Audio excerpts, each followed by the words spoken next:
镜头锁等来台湾，来看高雄小港病院甲厂商合作，公开着新冠病毒快筛判毒的仪器，用这个手诊知影买的血液来采样，到结果出来只要10分到15分钟，就这个准确度是用要100%。目前正咧做临床的试验，马上疾管署来认证，通过了后，就会当大量来生产，扩大国内体检的量能。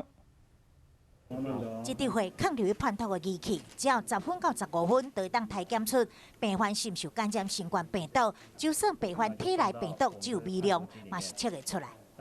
它利用光谱的技术去侦测，所以再怎么微量都几乎测得出来。加盐血糖同款快速侦测准确度是100%，唔来当排除大部分为阴性误判。检测结果嘛当用手机 App 回传云端。这种检测新冠病毒快筛仪器，目前已经进入临床应用阶段，通过疾管署认证了后，就会当大量生产。基本上会比现在的那个核酸检测便宜2/3以上，甚至在新台币1000块以下，我们就可以做自我的检测。通过认证了后，到时阵国内新冠病毒检测方式都会当比较流感快筛，台湾确诊比例搁在升悬，检验量能嘛会当备受考验。国内各界努力一步一步扩大检验量能，嘛，互台湾的抗疫实力搁较坚强。